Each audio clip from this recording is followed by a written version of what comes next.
19वीं सदी महिलाओं की दृष्टि से एक महत्वपूर्ण सदी था। उस समय महिलाओं में शिक्षा का घोर अभाव था। उस समय महिलाओं का बाल विवाह, स्त्रियों का बाल विवाह, उनको संपत्ति में अधिकार न देना, उनको शिक्षा से वंचित रखना, जैसी घृणित परंपराएं भारतीय सामाजिक व्यवस्था में शामिल थीं। उस समय जाति-पाति, छुआ-छूत, पाखंडवाद भारत में बहुत ज़्यादा प्रचलित था। उस समय जन्म होता है उस स्त्री का जिसने अपनी छोटी-सी उम्र में शिक्षा के क्षेत्र में क्रांति ला दिया था। माता सावित्रीबाई फुले का जन्म 1831 ईस्वी में महाराष्ट्र के एक छोटे से गांव में हुआ था। उनको शिक्षा से बड़ा लगाव था, लेकिन उस समय स्त्रियों को शिक्षा का अधिकार था नहीं। उनका विवाह 9 साल की उम्र में ज्योतिबा फुले के साथ हो गई, लेकिन उनको पढ़ने का शौक था। सावित्रीबाई फुले को शिक्षा से बड़ा लगाव था। जैसे जैसे उनकी उम्र बढ़ती गई, शिक्षित होती गई और समाज के प्रति उनका लगाव दिनों दिन बढ़ता गया। उन्होंने देखा उस समय समाज में महिलाओं की दशा काफ़ी खराब थी। उस समय छोटी उम्र में ही लड़कियों का विवाह कर दिया जाता था, जिससे वह शिक्षा से वंचित रह जाती थी। सती प्रथा जैसी घृणित व्यवस्था थी, उसको जिंदा सती प्रथा एक ऐसी व्यवस्था थी जिसमें एक छोटी सी उम्र में अगर किसी बच्ची का विवाह कर दिया जाता था और उसका पति मर जाए, उस चिता के साथ ही जला दिया जाता था। ऐसी व्यवस्था थी जो इतनी खतरनाक, इतनी क्रूर व्यवस्था थी। उस समय माता सावित्रीबाई फुले ऐसी क्रूर परंपरा के खिलाफ लड़ना प्रारंभ किया। माता सावित्रीबाई फुले बाल विवाह, जरठ विवाह, सती प्रथा से लड़ना प्रारंभ किया। जब समाज में किसी जाति को उस समय लड़ना प्रारंभ किया जिस समय समाज में सिर्फ एक जाति का, एक समुदाय का वर्चस्व था। शिक्षा के क्षेत्र में, मंदिरों में, हर एक संपत्ति रखने के अधिकार में, हर एक क्षेत्र में सिर्फ और सिर्फ एक समुदाय का हक था। उस समय माता सावित्रीबाई फुले शूद्रों, वंचित, शोषितों, महिलाओं के लिए लड़ना प्रारंभ किया। उस समय सबसे ज़्यादा शोषण उच्च वर्ग के परिवार की महिलाओं का होता था, उच्च वर्ग की जातियों में होता था। इन सब के लिए माता सावित्रीबाई फुले ने लड़ना प्रारंभ किया। ऐसी महिलाओं के लिए अपने घर में आश्रय दिया।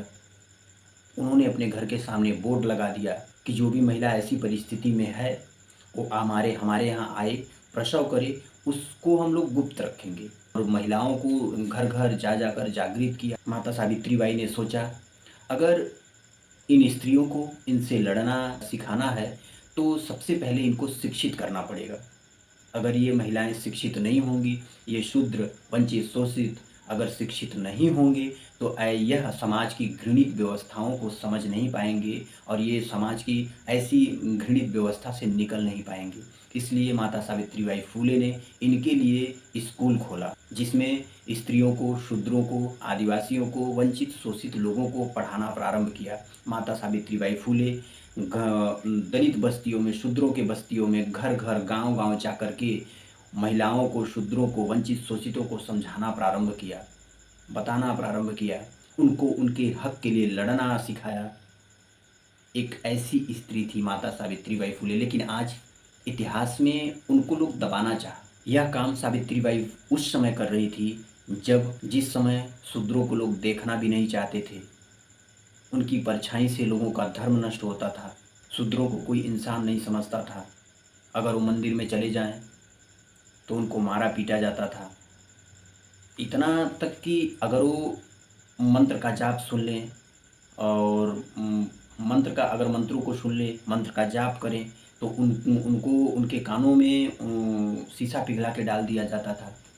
ऐसी घृणित व्यवस्था थी समाज में उस समय। तो सोचिए, उस समय शूद्रों, महिलाओं को पढ़ाना या उनको पढ़ाने के लिए आगे आना कितना क्रांतिकारी रहा होगा, कितना मुश्किल भरा रहा होगा। हजारों साल की परंपरा को तोड़ना एक स्त्री के लिए कितना मुश्किल रहा होगा। लेकिन वे घबराई नहीं। उन्होंने स्त्रियों के लिए, लड़कियों के लिए स्कूल खोला, शूद्र, आदिवासी, वंचित, शोषितों के लिए स्कूल खोला, उनको पढ़ाना प्रारंभ किया। उनके साथ उनकी मदद उस्मान शेख की बहन फातिमा शेख करती थी।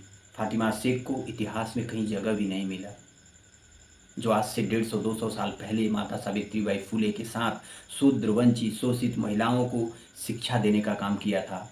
फातिमा शेख ने। फातिमा शेख को आज कोई जानता भी नहीं होगा।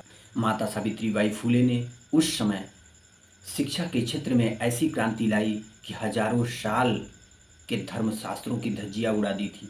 आज से 150-200 साल पहले यह करना बहुत मुश्किल था, क्योंकि उस समय धर्मशास्त्र और धर्म का जो पाखंडवाद था वह भारत के सामाजिक व्यवस्था में काफ़ी विस्तार ले चुका था। जो माता सावित्रीबाई फुले की बहुत सारी किताबें, कविताएं जो वंचित, शोषित और महिलाओं पर लिखी हुई थी, आज समाज में बहुत ही कम उपलब्ध हो पा रही हैं। माता सावित्रीबाई फुले ने भारत की सामाजिक व्यवस्था में स्त्रियों को आज से 150-200 साल पहले धर्म भारत में एकदम काफ़ी चरम पर था, और उस समय ब्राह्मणवाद से लड़ना आसान नहीं था, वो भी किसी स्त्री के लिए। जिस समय स्त्रियों को घर से निकलने नहीं दिया जाता था, पढ़ने का अधिकार नहीं था, किसी पूजा पाठ, यज्ञ पूजा कहीं भी रुकने का, बैठने का अधिकार नहीं था। उस समय एक स्त्री दूसरे स्त्री के लिए शिक्षा का अधिकार मांगे, घर से निकलने का अधिकार मांगे, संपत्ति में अधिकार मांगे, बाल विवाह को रोकने के लिए लड़े, सती प्रथा को रोकने के लिए लड़े। यह कितना मुश्किल काम रहा होगा आप सोच सकते हैं, क्योंकि आज इस समय आप देखिए भारत की सामाजिक व्यवस्था कितनी खराब आज भी है। आज भी आप शिक्षा देखिए, जब लड़कियां स्कूल जाती हैं तो 10वीं तक उनकी संख्या जो होती है काफ़ी अच्छी रहती है। 12वीं में उनकी संख्या कम हो जाती है, ग्रेजुएशन जाते जाते उनकी संख्या और कम हो जाती है। आप उच्च डिग्रियों में देखिए तो लड़कियां गिनी चुनी आपको मिलेंगी। सोचिए आज से 200-300 साल पहले क्या व्यवस्था रही होगी, जब आज लोग इतने शिक्षित हैं और आज ऐसी व्यवस्था अगर समाज में है, तो 300 साल पहले, 200 साल पहले, 150 साल पहले स्त्रियों के लिए लड़ना, शूद्रों के लिए लड़ना, वंचित शोषितों के लिए लड़ना कितना मुश्किल रहा होगा। दिमाग खोल के सोचिए कितना मुश्किल रहा होगा उस समय लड़ना एक महिला के लिए। फिर भी उन्होंने घबराया नहीं, उन्होंने लड़ा उनसे। न जाने कितनी मुश्किलें आई, लेकिन वो समाज से पीछे नहीं हटी, लड़ने से पीछे नहीं हटी, महिलाओं को शिक्षा दिलाने से पीछे नहीं हटी, शूद्रों वंचितों को पढ़ाने से पीछे नहीं हटी। लगातार गांव-गांव, घर-घर घूम घूम कर उनके घरों में जाकर, शूद्रों महिलाओं के घर में जाकर उनके पास बैठकर उनको समझाने का काम, स्कूल तक लाने का काम करती रही आखिरी दम तक। आप हमारे चैनल से जुड़े, मैं इतिहास के पन्ने को कुरेद कर आपके सामने लाता रहूँगा।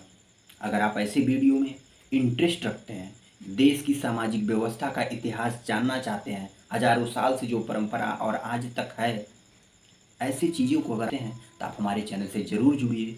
रोचक चीज़ें हम आपके सामने प्रस्तुत करते रहेंगे। भारत के समाज में किन लोगों का किस प्रकार का योगदान था, ये हम आपको बताते रहेंगे।